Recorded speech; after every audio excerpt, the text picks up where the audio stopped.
एक लड़की जिसका नाम था सिमरन और वह जम्मू कश्मीर की रहने वाली थी। और सिमरन पढ़ाई के दौरान काफ़ी लोगों से काफ़ी क्लोज रहा करती थी, फ्रैंक रहा करती थी। और उसका यह अदा उनका घर वालों और दोस्त यारों को भी बहुत अच्छा लगता था। और सिमरन का जो इंटरेस्ट था, लगाव था, वह जो रेडियो पर जॉकी जो बोलता है कि हाँ, अभी इसका आवाज़ में इसका सॉन्ग, और जो लोगों का जवाब देता है, वह चीज़ सिमरन को काफ़ी ज़्यादा पसंद आता था। तो सिमरन ने भी मन में ठान ली थी कि हम भी रेडियो के जॉकी बनेंगे और हमें भी काफ़ी लोग पसंद करेंगे और इसमें अच्छा खासा दौलत शोहरत भी है। और सिमरन फिर जॉकी का तैयारी करने लगती है और सिमरन जॉकी का एग्ज़ाम निकाल लेती है। उसके बाद जॉकी में सिमरन का कई जगह पर इंटरव्यू और ऑडिशन हुआ। और फिर एक दिन एक बड़ी रेडियो कंपनी में सिमरन को जॉकी का नौकरी मिल जाता है। और फिर नौकरी पाकर सिमरन काफ़ी ज़्यादा खुश होती है और रेडियो पर अपना वक्त बिताती है। और इधर जब सिमरन खुद में बहुत ज़्यादा टैलेंट हो जाती है तो वह एक सोशल मीडिया इंस्टाग्राम पे अपना एक अकाउंट बनाती है और उस पे वीडियो पोस्ट करने लगती है।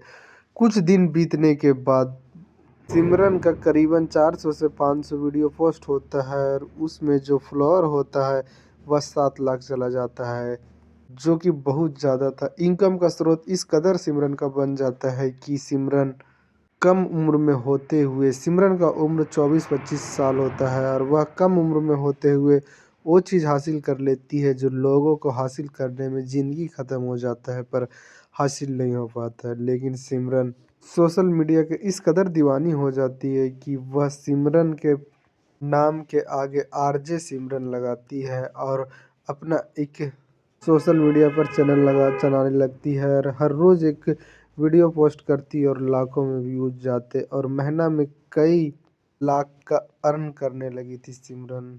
और सिमरन 13 दिसंबर को एक पोस्ट करती है जिसमें सिमरन अपने आप को हाई प्रोफाइल, हाई रिच दिखाते हुए लोगों को यह मैसेज देती है कि कोई चीज़ बड़ा या छोटा नहीं होता, बस लोगों को हासिल करने का एक जुनून होना चाहिए और उसके प्रति लगाव होना चाहिए और दिन रात मेहनत होना चाहिए। बस वो चीज़ वह व्यक्ति से दूर नहीं होता, एक ना एक दिन उस व्यक्ति को वह चीज़ हासिल हो ही जाता है। उसके बाद 10 दिन के बाद फिर सिमरन मालकिन पुलिस को फ़ोन करती है और बोलती है, साहब हमें कोई चीज़ का शक है। पुलिस जब तक कुछ पूछती तब तक वह महिला फ़ोन रख देती है। लेकिन जिस जगह से महिला बोल रही थी वह जगह काफ़ी हाई फाई एरिया था। पुलिस को आधी रात में ही उस जगह पर पहुंचना पड़ता है। फिर वहां से वह महिला उस सिमरन के दरवाजे के पास लेकर जाती है और बोलती है, साहब यह दरवाज़ा कई घंटे से बंद है और अंदर से बंद है। पुलिस आवाज़ देती है। उसके बाद अंदर से कोई आवाज़ नहीं आता तो पुलिस सोचती है कि क्यों ना दरवाज़ा तोड़ा जाए। फिर पुलिस सिमरन के घर वालों को बुलाती है और उनके घर वालों के सामने ही उस दरवाज़ा को तोड़ा जाता है। तो तोड़ने के बाद जो अंदर का दृश्य था देखकर सारे लोग का होश उड़ जाता है। सिमरन एक फंदे से लटक रही थी और वह मर चुकी थी। फिर पुलिस सिमरन को नीचे उतारती है और उसे पोस्टमार्टम के लिए भेज देती है। पुलिस इधर सिमरन के कमरे में कोई नोटबुक, डायरी, लैपटॉप, मोबाइल देखती है लेकिन कुछ नहीं मिलता। मोबाइल में भी चेक करती है पुलिस तो उसमें भी सब नॉर्मल मैसेज, नॉर्मल कॉल था। लैपटॉप पे भी कुछ वैसा नहीं था और डोरी और सुसाइड नोट भी नहीं था।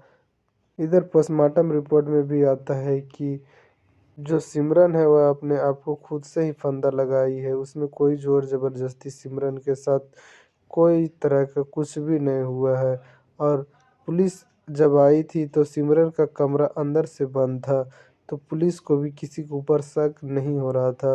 फिर पुलिस को पता चलता है कि सिमरन का एक दोस्त हो था जिससे सिमरन का शादी भी होने वाला था। पुलिस उस लड़का को उठा कर लाती है और उससे पूछताछ करती है तो वह लड़का बताता है कि हाँ साहब, हम लोग दोस्त थे और हम लोग शादी करना चाहते थे लेकिन यह घटना घट गया। हमें कुछ भी नहीं पता है कि यह कैसे हुआ। हमसे भी सिमरन कुछ नहीं बताई थी और हम लोग दोनों बेहद ज़्यादा प्यार किया करते थे।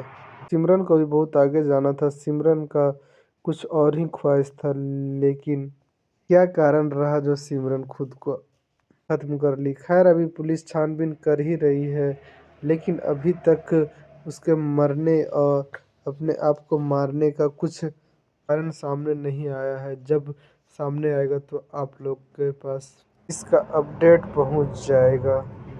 लेकिन लगता है कि गरीब का हिस्सा में ही मौत आता है, लेकिन ऐसा बात नहीं, जिसके पास खूब पैसा है उसके हिस्से में भी प्यार मौत जाता है। सिमरन के पास कोई कमी नहीं था। यह सिमरन और उसके जो बॉयफ्रेंड था वह दोनों जम्मू कश्मीर के अलग अलग 3 जगह पर फ्लैट लिए हुए थे। यह तीनों का किराया हर मंथ का 1 लाख रुपया जाता था। आने की अच्छा खासा सब कुछ सिमरन थी, वह लाखों में कमाती थी। और इसका भी जो वीडियो पोस्ट होता था वह काफ़ी लोग पसंद किया करते थे और काफ़ी ज़्यादा सिमरन का व्यूज होता था। सिमरन के मौत के बाद जो वहाँ के मुख्यमंत्री थे जम्मू कश्मीर के, वो भी दुख जताए और पोस्ट किए। यानी सिमरन कोई छोटा मोटा हस्ती नहीं थी, लेकिन खुद को क्यों ख़त्म कर ली अभी यह खुलासा नहीं हो पाया है। इस कहानी में इतना ही। यह कहानी सुनाने का मेन मकसद यह है कि लोग चुपचाप न रहकर एक दूसरे को सुख दुख बताया करें, ताकि जो भी दिक्कत परेशानी है वह सामने वाले को पता चले और वह सामने वाले के पास अगर कोई तरह का सलूशन हो, कोई तरह का रास्ता हो, तो वह रास्ता बताएगा जिससे दिक्कत परेशानी ख़त्म होगा। लेकिन बताना चाहिए ही, अगर नहीं बताने से आज करीबन इंडिया में कई घटने इस तरह से हो रहे हैं। इस घटना पर रोक लगाने के लिए लोगों को हर बात का एक दूसरे से बताना बहुत ज़रूरी है। इस कहानी में इतना ही। जय हिंद, जय भारत।